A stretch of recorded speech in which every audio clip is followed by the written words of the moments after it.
Magandang umaga mga kabakal.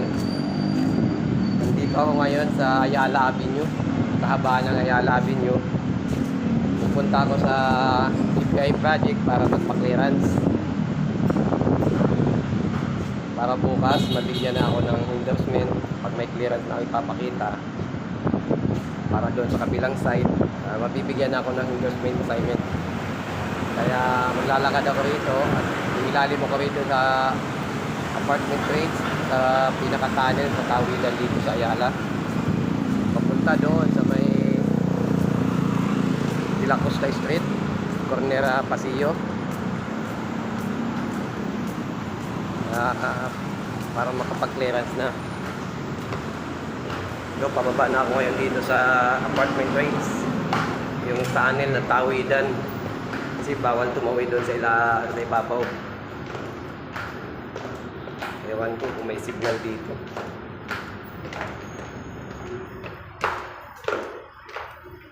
Madaya na rin, nakababa rin ito. So, 50 meters yung tunnel. Pakyat doon sa kabila. Sa kabilang kalsada. Ganito ang buhay ng inyong kabakal vlog. Pag malipat ng site, maki-clearance para maklear mo yung pangalan mo doon sa kabilang site. Tunayan na ikaw ay maayos na umalis doon sa site na yon para ma-transfer ka sa kabilang site. Lalakad ako siguro mga 15 minutes. Ando na ako sa BPI project, kaya lang medyo tanghali na yata. Abutin ko na yung break time. Pinanghali ako kasi naglaba pa. Para kung matuyo na siya, bukas kung makareport ako sa opisina, tuloy na ako doon sa site sa Ibu City sa Kawit, Cavite. Doon naman siguro ako mag-i-stay for 1 year or 2 years. Sana ganun yung mangyari at medyo maayos yung overtime doon,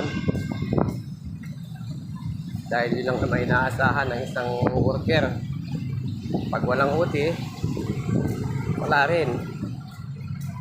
Kaya dapat maayos yung overtime doon para kahit paano kumita ng maayos. Ganun yung buhay ng isang construction worker. Siya nga pala mga kabakal, kung duman ito sa inyong wall ang aking video, support naman sa aking YouTube channel at sa aking Facebook page, Kabakal Vlog. Dito ako ngayon naglalakad sa kahabaan ng Ayala Avenue. Ayan po yung kabila. Doon ako pupunta sa lugar na yon. Kasi doon yung Pasillo de Rojas, corner De La Costa. Andun yung site ng BPI. May isa pang tunnel na babaan ko. Yung apartment trades. Tunnel kasi siya, hindi ka pwedeng tumawid dito sa ibabaw. Bawal, mag-G-walking tayo. May multa dito, 500 sa G-walking. Kaya sumunod na lang sa ordinansa na rito sa Makati para walang aperya.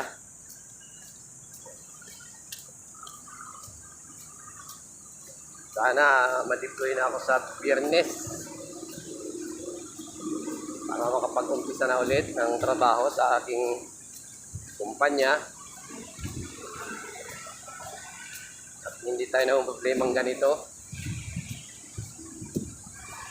Pasukan na yung aming dalawang estudyante ay wala pang enroll, kaya tayo ay namang problema. Ganun pa man, gagawa natin ang paraan yan. Ito naman ako sa isang apartment trades, may lalim ulit sa tunnel.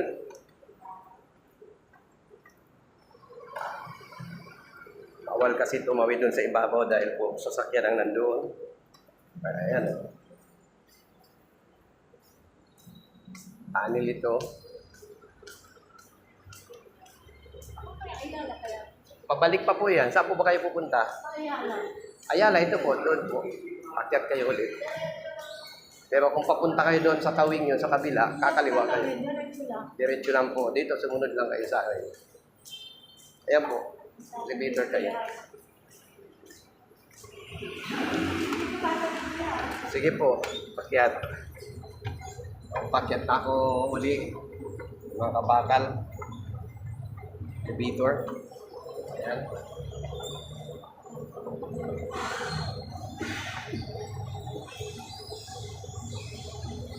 Mainit dito sa tunnel. Ito na, lumilitaw na kami rito sa kabilang kalsada. Yung malapit na ako sa BPI project.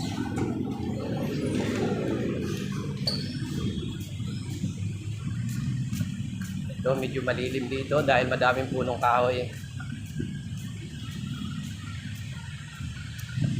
Yan pa. Puntahan ko. Ito, taba ng Ayala Avenue.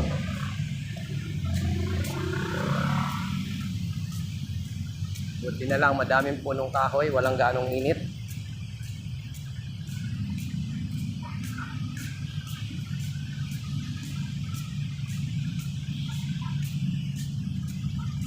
Mga kabakal,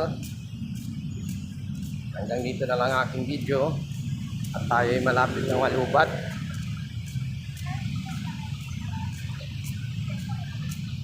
Saan man kayo sa sulok ng Pilipinas,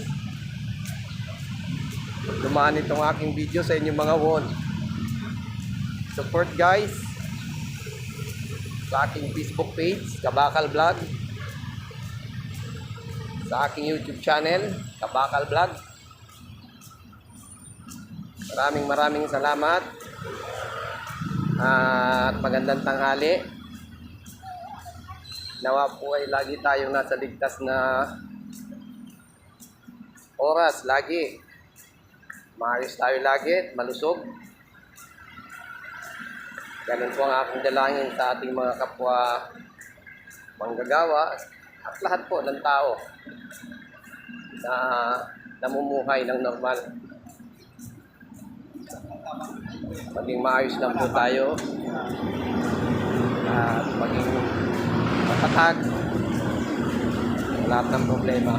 Hindi po, bye-bye. God bless.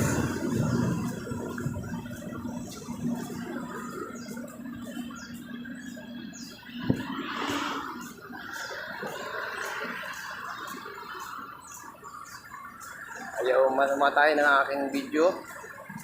Gado na yatang mahaba ang aking video.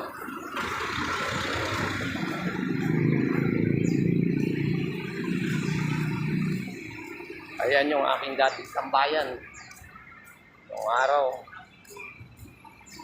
Sige po. Bye-bye.